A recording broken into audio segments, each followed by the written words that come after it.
Tuturo ko sa inyo guys kung paano tayo mag-download ng BPI app sa ating mobile device.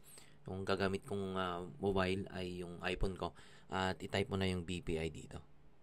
BPI. Yan, mobile banking yan. I-click mo yan, then sa baba makikita mo yung BPI Finance kung saan dito tayo i-click yung apps na to. Get. Then install.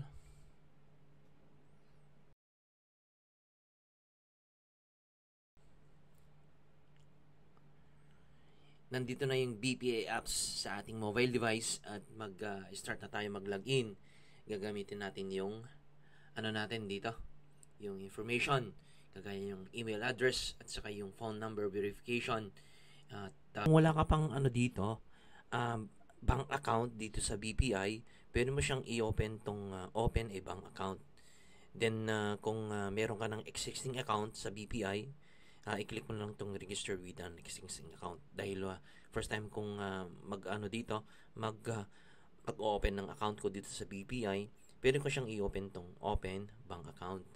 Then I understand, then continue, and then ito yung mga information niyang kailangan, no?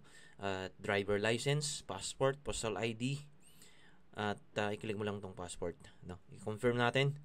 Then before we start, are you a Filipino citizen who is at least 18 years old with permanent Philippine? Yes, of course. Confirm natin. And then allow, may mga information kang dito, yung privacy policy nila, statement. Then basahin to. Then allow. What is your email address? Ito yung mga information na sinasabi ko kanina sa first natin. Yung email address mo, yung name mo, at saka yung personal information mo. Ita-type mo lahat dito. Then type ko yung email address ko dito.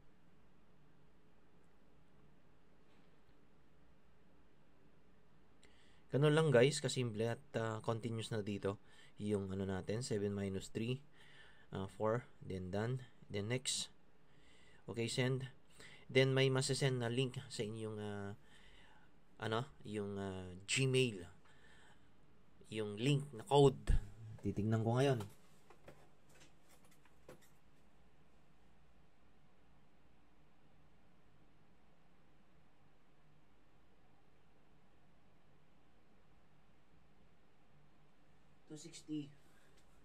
Two sixty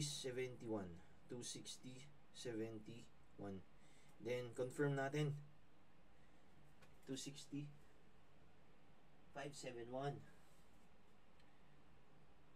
260 571. Confirm na natin yung verification code. Dito yung phone number mo. Kailangan yung phone number mo dito. So 09 56062198. Then done. Next. Then okay, send. Meron kang verification ulit sa mobile number mo.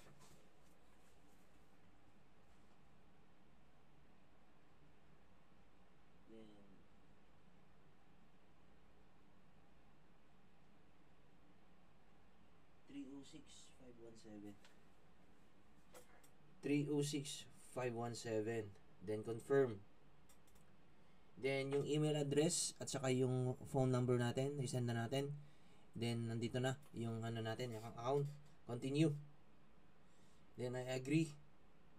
Then yung personal information mo na.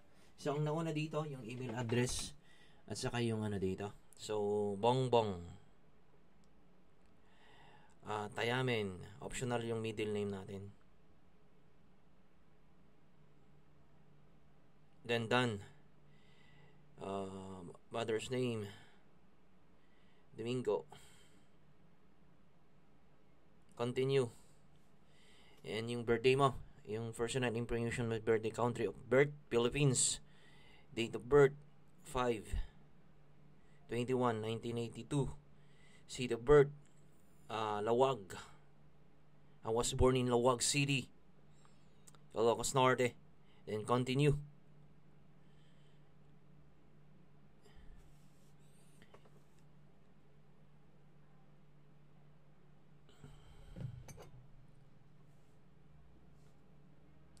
Then part 1 done. Then yung verify identification, gagamitin yung password natin dito. Yung passport at verify identification, then passport, then loading. Naglo-loading na siya. Then start. Okay. Then i-scan na natin yung passport natin dito. Ganun lang kasimple yung pag-register dito sa BPI Online Banking, guys.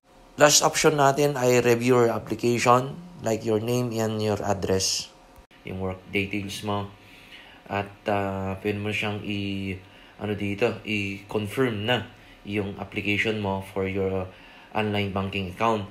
Then set your username and password for your BPI account. Then gagawa ka ng mo dito, user ID at saka yung password mo.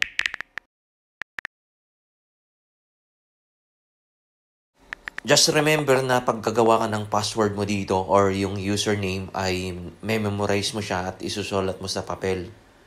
Pag nakagawa ka na ng password mo dito sa inyong BPI account, ay makaka-receive ka ng information galing BPI sa mga email na pinasok mo dito sa personal information mo. Ito ay mahalaga kasi dito nang gagaling lahat ng mga security notification mo para i-open yung account mo. Pag naglalagin ka kasi ay may mga notification kagaya ng SMS notification for security for your account at BPI. Pagkatapos dito guys, pag na-confirm mo na itong yung username at saka yung password mo, pag clinic mo na yung confirm dito, ay makaka-receive ka ng account number mo sa inyong email address na pinasok mo kanina sa personal details mo dito sa BPI account mo. Isusulat mo yung information mo, yung account number mo, para ready ka nang mag-transfer ng pera at mag-receive ng pera galing BPI sa mga BDO or Metrobank for your BPI account.